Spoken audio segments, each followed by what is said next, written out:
Bonjour à tous, la séance est ouverte. L'ordre du jour appelle les questions au gouvernement.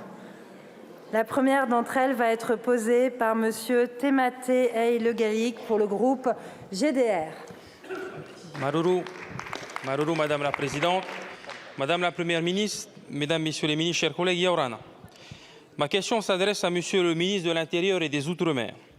Depuis plusieurs mois et encore cette semaine, vous avez reçu les maires des Henua Inanna, des îles Marquises. Ils souhaitent la création d'une communauté d'archipels des îles Marquises, espérant des compétences élargies et surtout des financements plus importants. Dans certaines interventions, il est même question de créer une autre collectivité polynésienne qui pour nous est synonyme de partition de la Polynésie. Monsieur le ministre, des Henua Inanna au Tuapa, de Mangareva au Tuamotu, des Rarumatae au Niamatae, nous sommes un seul peuple et un seul pays. Une partition serait un désastre culturel et social et un non-sens face à l'histoire. Comme en Kanaki, Nouvelle-Calédonie, la Polynésie est engagée dans un processus de décolonisation et d'émancipation. Notre pays doit rester uni et la France n'a plus à décider des frontières d'autres pays à l'autre bout du globe.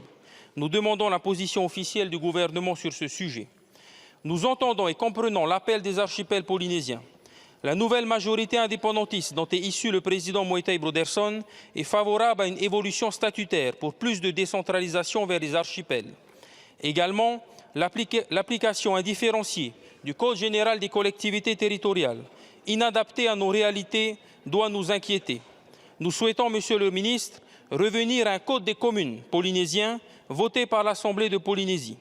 Repenser les communes, leur donner une fiscalité propre, augmenter les financements, mieux répartir les compétences entre l'État, le pays, les archipels et les communes. Pour cela, Monsieur le ministre, envisagez-vous l'ouverture d'un dialogue sur la réécriture du Code des communes polynésien? Maruru Maitai. Merci beaucoup, mon cher collègue. La parole est à Monsieur Philippe Vigier, ministre en charge des Outre-mer. Merci Madame la Présidente, Mesdames, Messieurs les députés, Monsieur le député Tematai Le Gallic. Je sais votre attachement à ce sujet institutionnel, mais je vais vous répondre sans détour. Vous étiez présent le 20 octobre dernier en présence de la Première ministre, autour du Président de la République, avec l'ensemble des parlementaires des territoires ultramarins, avec l'ensemble des présidents de collectivités et des présidents d'associations des maires.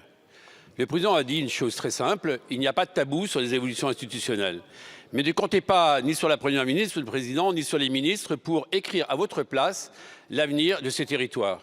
Ça veut dire quoi? Il y a deux personnalités qualifiées qui vont être choisies dans les prochains jours par le Président de la République qui rencontreront tous les acteurs. Et on verra quelle est la demande, quelles sont les demandes des uns et des autres pour des évolutions institutionnelles.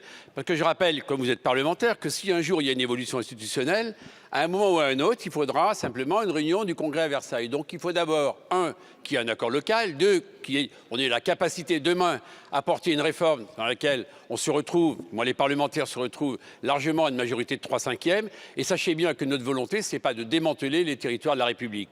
C'est d'apporter plus de souplesse, plus de compétitivité, plus d'attractivité, bref, de simplifier les relations entre l'État et les collectivités.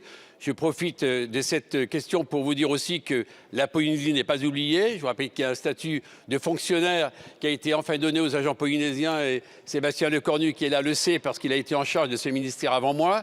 Je rappelle qu'il y a des dotations par habitant au moment où c'est la semaine du Congrès des maires. Et vous savez très bien que la Polynésie n'est pas du tout oubliée puisque la dotation par habitant au-dessus de la DGF est 30% au-dessus des communes de l'Hexagone. Comptez sur nous pour toujours aider la Polynésie. Merci beaucoup, Monsieur le ministre. Monsieur le député. Maruru, Monsieur le ministre, ce n'était pas la question c'était sur le Code des communes polynésiens plutôt que la CGCT.